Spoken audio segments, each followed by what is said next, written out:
Hi, hello, welcome back to my channel. Thanks for tuning in.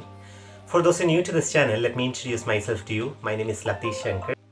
According to The Guardian and the BBC.co.uk, the Bollinger Award for Comic Fiction Award was not declared because 2018 entries weren't funny enough. Out of the 62 novels that were submitted, none of the novels were capable enough for the judges to burst themselves into laughter. Unlike political correctness in movies, do we have such a thing in novels too? If so, wouldn't it be a limitation or setting a boundary for an author's imagination or creativity or even their thoughts?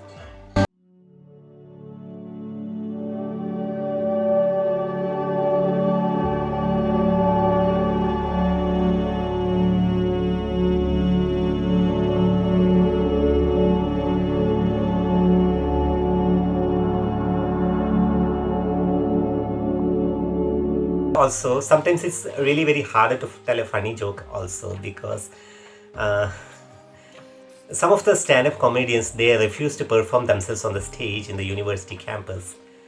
Simply they refuse. You ask them, they say that they are not interested. But also we also see that basically I would also like to say that many of the comedies that we seen back now, it is declining because they are not ready to perform any comical activities, because maybe their words or their actions might offend a different group of people somewhere. I'm not so sure about it though, but anyhow, let me explain to you what actually political correctness is. So imagine this is your creative matrix, and if it is a literary work, it's your creative work, or if you are working in a company, then it is a productive work. Whatever it is, the idea is the same.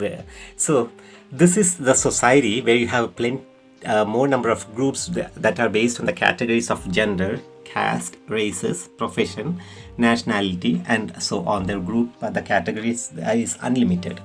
So maybe one particular or the genders clubbed up together. It may be a male or a female or trans, or any gender. Gender in the sense, it could be gender, it couldn't be, it might be a caste, it might be a nationality, whatever it is.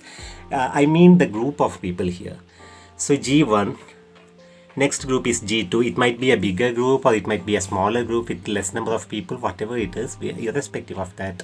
So G3, G4 up to Gn, where the group continues. Okay, so whether you are an introvert or an extrovert, and I'm pretty much sure what you know what an introvert is and what an extrovert is. I'm not going to go into much detail about that. Let me come to the point here. So I want to select 10 members all together from here in these groups, and these 10 members that I'm selecting are irrespective of the groups that they are representing for, meaning to say that it is my choice to select these 10 members only from the G4, only from the G7, only from the G3. It's my choice. Or I'm also able to say that I can select only one from this and remaining 9 from this, or at random. I need 10 members at random. Now let's go to the matrix and imagine the first person. All these 10 members are supposed to give me the ideas. So the first person has given me an idea. That idea I can call it as I1. The second member has given me an idea. That idea I take it as I2, I3, so on up to I10. Now I wanted to evaluate the total idea, which I clubbed up together as I, which is the summation of I1 plus I2 plus up to I10. And the creativity is enhanced when the score is more. For example, if I analyze the ideas this, and I'm very much pleased about the idea, first idea. I'm pleased with the second idea. I'm not pleased with the third idea, because third idea was very weird idea, or a stupid idea, or a regressive idea, or it might be toxic or anything. I'm not satisfied with that idea, so I score them as 0. Remaining, I score them as the 0 for the fourth one as well, because I'm not satisfied with it. Because if I am the creator of this, it solely depends on my satisfaction. And up to I10, I may get another 1 or 2 points there. Okay, so it affects the creativity, or it affects the productivity if the score is less, considerably less. And if somebody gives me more productivity, the productivity has it has considerably become less just because of 1 or 2 weird ideas there. Now the problem starts here. Now how to rectify this? In order to rectify this problem, So I'll have to speak with the person who has given this weird idea, that is I3 or I4, okay, and set it right. So the real problems comes here. What if I am not in a position to contact this person and tell that his or her idea sounds weird, just because I am offending I3, right? So I am offending somebody from this group. The entire group will say that I am offending this particular group in that society. It can happen. So this is where the political correctness goes wrong.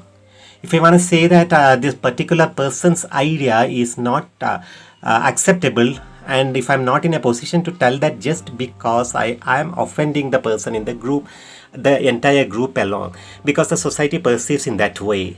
Society is looking at the things like that because this is the group that is offended.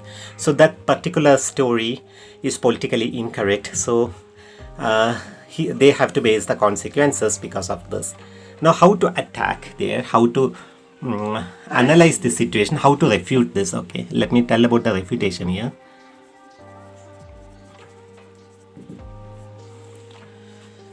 When I say about the refutation of these ideas, for example, this is the analyzer, this is the critics that is refuting your idea, and this is you, and this is the idea here, that is your idea. So the critic or the analyst or anybody don't have the right to refute you, but they should actually refute your idea. They should penetrate a bit deep inside, and they have to change the idea, because this is the idea that has got to be amended or molded, because this is the idea that's going to change, not the personal you. But when this person feels that you are personally attacking them, or you deliberately attack them personally rather than commenting on their ideas, of ad hominem attacks we do call that, so then the political correctness goes haywire and on the different, which actually backfires the real intention of political correctness, if it does have one, because I'm not sure about if it does have a valuable point to suggest that it's a good thing that has to be continued.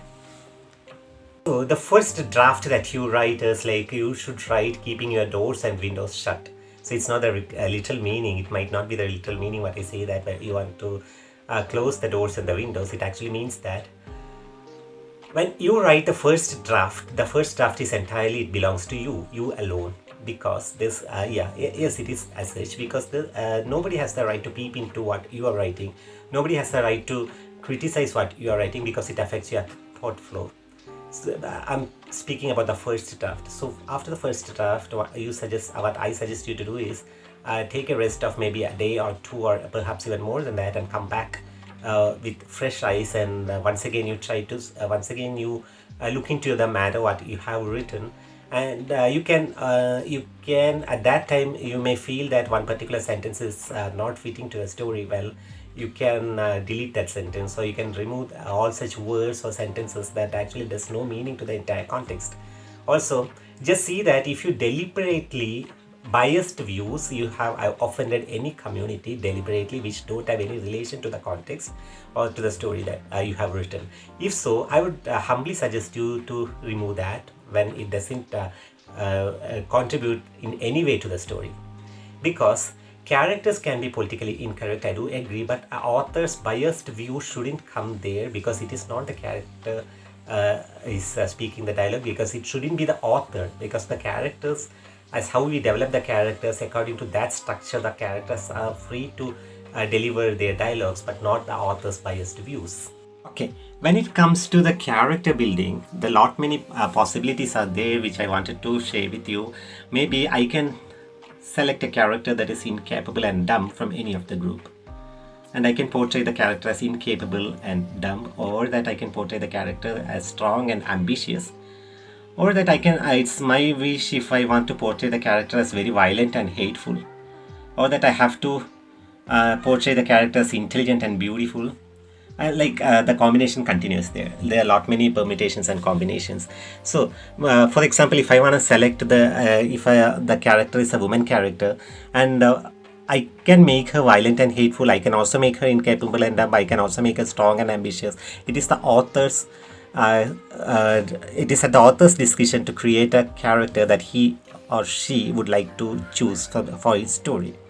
So it shouldn't feel for the readers that the author is biased in taking such of the character, as well as as long as it doesn't feel for the spectators or for the readers that the author has not the author has chosen the unbiased views, then it works well and it works well and good. But instead it cannot always be because when we do that, you cannot come up with a good creativity, because you are not telling a real stories, because you can see a mixture of all these characters. When it's really well and good if you take as a mixture of all of these stories, if you can touch a real for example, if you select a character which is violent and hateful, and that particular character, you cannot attribute a different character there. You cannot attribute the contrary character like being incapable or dumb, because your character that you have developed the character using this particular qualities. So if you want to select a character where you select the quality of being incapable and dumb, then you cannot attribute the quality of being so intelligent. Okay, because they are incapable, and you say that they are incapable, because we all can be dumb at certain times. We are not superficial characters. We are characters in the real life. We can be dumb. We all can be dumb. And that particular scenario has to be told in the story, has to be explained in the story in detail to the readers and make the readers convinced. And that is the responsibility of the author here. So as long as the author follows this, then the author needn't to worry about this political correctness. And this political correctness in terms, according to me, it limits one person's thoughts, and it actually doesn't allow you to think more, and you have giving a false story to the audience. So this is the reason why it is going far beyond, according to my view. Also, when we avoid judging altogether, we don't come up with a good creativity, because when we accept all sort of ideas from different people, and also we say that we hesitate to tell that your idea is a weird idea, because it is a sort of hesitation that we accept all the ideas. So it is affecting the creativity as well. So when the idea is not sound enough, feel free to say that this idea is weird and could you rephrase the idea. So don't say that we don't have such thing like a stupid question or weird question, because when we say that, it does mean that we accept all the stupid or the weird questions instead. Okay, what's the worst that can happen if you ask me a stupid question? Just go ahead. So we would like to hear the stupid question from you. We would like to analyze that, and we'll say that how it does matter to the entire story. Avoid offending the audience without being rude, and also I would like to add on, there is no limit for your imagination in trying to portray the people as the real people. As I told a few moments earlier, you are trying to portray the real people in the real world, which are politically incorrect. So I hope that you have enjoyed the video, and in case you need any further clarifications on any aspects of the things that I have mentioned here, feel free to contact me, or feel free to comment something in the comment box, so that, as I told you earlier, I would respond. Thanks so much. Have a great day.